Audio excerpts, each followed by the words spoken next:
Welcome to VSPM channel.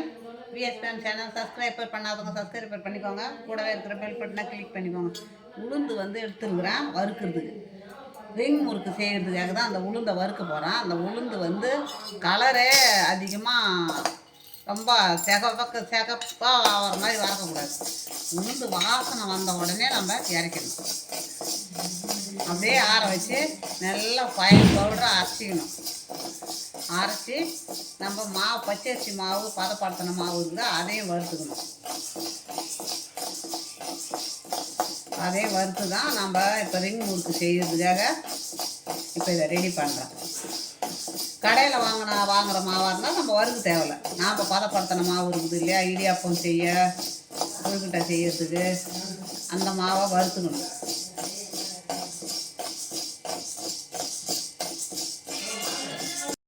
இதில் மாட்டி வச்சுங்க. நல்லா பிசைஞ்சிக்கணும். நல்லா அழுத்தம் கொடுத்து பிசைஞ்சால் தான் ஒன்று சேரும் மாவு. கொஞ்சம் சூடாக இருக்குது.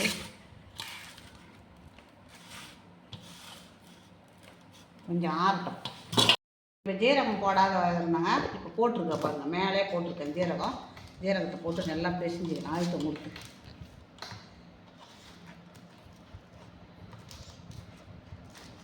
கண்டிப்பாக அதில் தண்ணியே ஊற்றி சேர்க்கக்கூடாது. நம்ம மாவு எவ்வளோக்கு எவ்வளோ அழுத்தம் கொடுத்து பேசிடுறோமோ அவ்வளோக்கு எவ்வளோ நல்லது.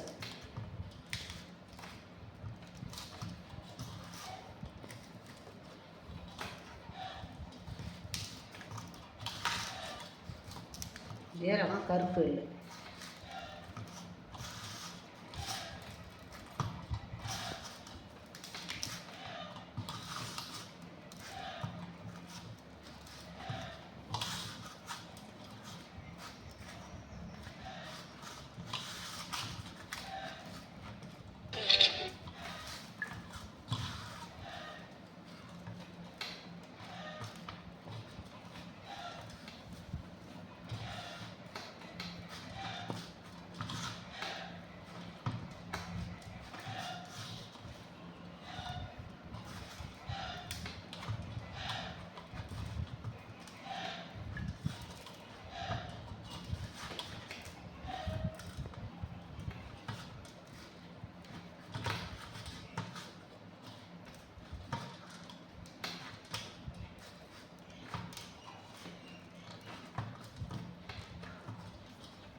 இப்போ மாவு கொஞ்சமாக எடுத்தாச்சு. மாவை நம்ம இப்படி தான் திரட்டிக்கணும்.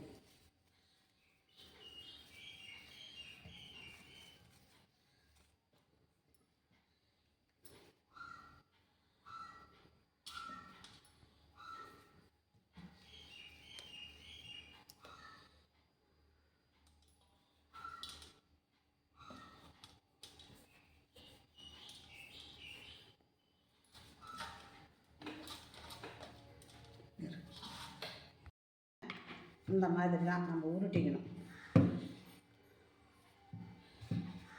இப்போ உருட்டிக்கணும்.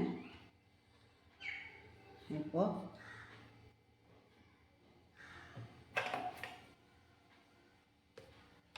அவ்வளோதான்.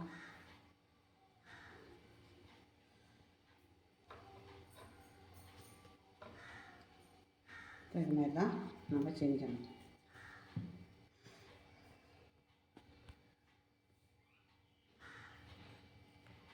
இந்த மாதிரி நம்ம உருட்டி தட்டில் எடுத்து போட்டு வைக்கணும். இதே மாதிரி நான் முடிச்சுட்டு காமிக்கிறேன். ரிங் ஃபுல்லாக ரிங் பிடிச்சி வச்சுட்டேன் பாருங்கள், அழகாக இருக்குது பாருங்கள். இதுதான் இப்போ எண்ணெய் காஞ்ச உடனே நம்ம போட்டுக்கலாம். எண்ணெய் காஞ்சிருதுங்க, நம்ம ரிங்கை போட்டுக்கலாம்.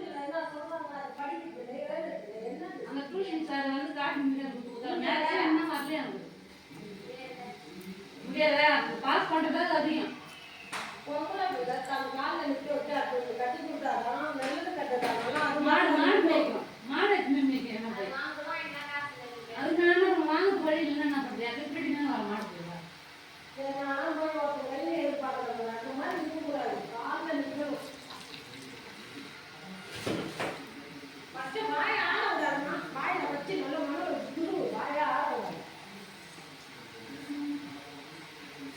அது கேள்வி போய் ஒன்று அத்தக்காரியாவா அப்படின்னு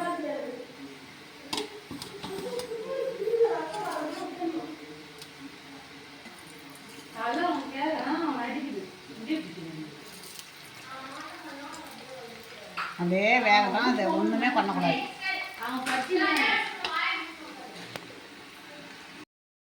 ரிங் முறுக்கு வெந்துடுத்து பாருங்கள். இப்போ நான் எடுக்க போகிறேன். நல்லா பப்புள்ஸ்லாம் அடங்கிடுத்து பாருங்கள். இந்த மாதிரி நம்ம வந்து போடும்போது கொஞ்சம் வேகமாக வைக்கணும். முறுக்கு வேகும்போது நம்ம குறைச்சி வச்சிடணும். ஏன்னா வேகாத கலர் மாறிடும். அதனால் குறைச்சி வச்சு கலர் மாறாத நம்ம எடுக்கணும். நல்லா வெந்து போச்சு, நல்லா தீ விட்டோம்னா வேகாது, கலர் மாறிடும். இப்போ இருக்கிறத நான் போட்டு எடுத்துக்கணும். ரிங் முறுக்கு செய்தாச்சுங்க, ரெடியாக இருக்குது ரிங் முறுக்கு. இதே மாதிரி பசங்களுக்கு நீங்களும் செய்து கொடுங்க. ஸ்கூலில் விட்டு வந்த உடனே பசங்க சாப்பிடுவாங்க. ரிங் முறுக்கு அதே அளவுக்கு நான் எந்த அளவுக்கு மாவு எடுத்தேனோ அதே அளவுக்கு எடுத்து நான் எப்படி செய்வேனோ அதே மாதிரி செய்யுங்க. ரிங் முறுக்கு சூப்பராக வரும். நீங்களும் செய்யுங்க. பிடிச்சிருந்ததுன்னா எனக்கு லைக் பண்ணுங்கள், கமெண்ட் பண்ணுங்கள், சப்ஸ்கிரைப் பண்ணுங்கள்.